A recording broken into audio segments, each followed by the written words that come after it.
Wow, M. Night Shyamalan really made a full comeback, because in recent years, his projects were decent. Like, for example, Knock at the Cabin was pretty alright, very suspenseful. That's what he really shines at, though. Suspense. Like, his movies are thrillers. But to be honest, before this movie, I was very excited, but then I saw, like, the genre this is supposed to fall under. No, it doesn't fall under thriller for some reason, but it falls under comedy. And I don't get it, because watching the movie, yeah, there was a joke or two, especially in that post-credit scene. The post-credit scene was really funny, but this is nowhere near a comedy. Sure, there's a few dad jokes here and there, but it is not enough to be slightly even considered a comedy. This is a full-blown thriller. It is suspenseful. It is like maybe something very, very similar to Scream, but like instead of the whodunit, it's like you know who did it. You know who's the butcher. Suspenseful, but it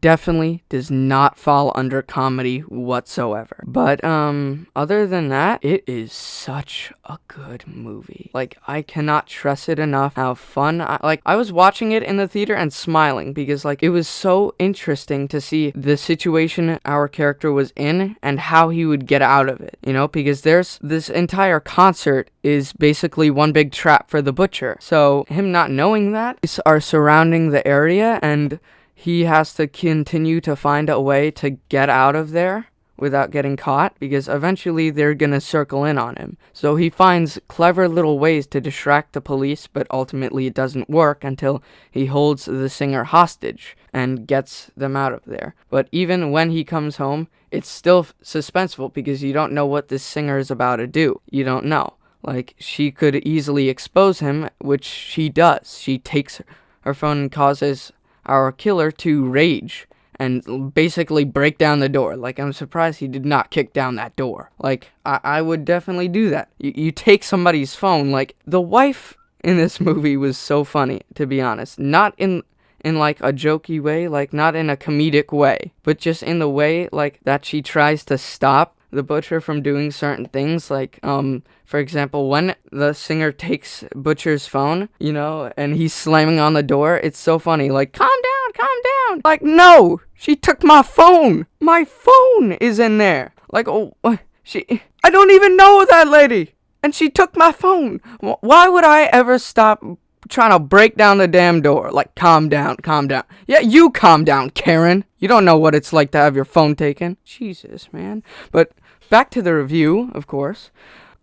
It was just very suspenseful stuff. It was so good. Like, especially towards the end, how he got out of that limousine so easily. But, like, it's just so awesome to see on screen how clever this guy is. How he gets out of situations, It's very, very clever. And M. Night Shyamalan really did make a comeback for this. And honestly, this might be, like, thriller of the year for me. This is, like, almost up to the level that I love Deadpool and Wolverine, except just a little less. But, there was full of lovable characters, and of course the hilarious wife, but not in a comedic way. This movie is not supposed to be comedic whatsoever, but obviously you're just gonna laugh at some of the characters and some of the characters' actions and dialogue, obviously. Like, for example, when I was talking about what the wife was doing, that was pretty damn funny. And the fact that the butcher fell for the wife's little trap at the end, like, why, if she knows you're the killer, why would you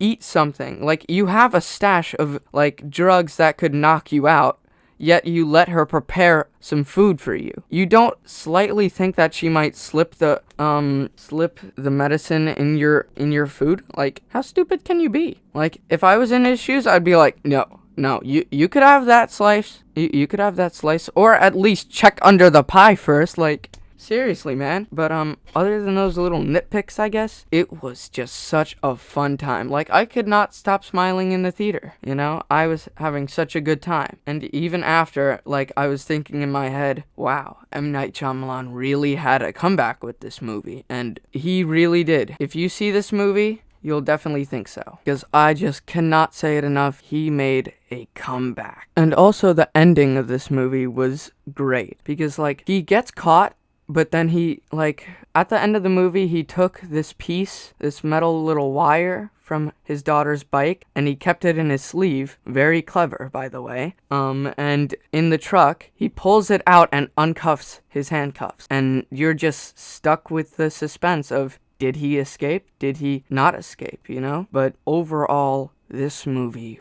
was amazing. It really was. If you haven't already, I definitely recommend to watch this in theaters. Now, I know I said that about Deadpool and Wolverine too, but when you hear me speak such highly about something, it's definitely gonna go under you should watch this in theaters category, you know? It's very enjoyable, and I think you'd enjoy your time with it a lot, just like I did. So with that being said, that's the end of it. That's the end of my review. It is honestly, if I have to rate it from a 10, I'm not gonna be very generous to this movie and say it was a 10. There were still a little flaws, but I didn't mention those flaws because they were so minor. But honestly, this is probably an 8.5 movie. This is a really good movie that you should definitely see in theaters without any doubt. But that's just all I have to say about it. Now, in the comments, tell me what you thought of Trap if you saw it. And if you didn't, tell me if you're gonna see it. I'd like to know because it is definitely something you guys definitely watch in theater. But that's all I have to say about this movie. It's just a very fun time, and like I said before, see it in theaters. It is definitely worth it. But that's all I have to say about this movie. Bye, guys.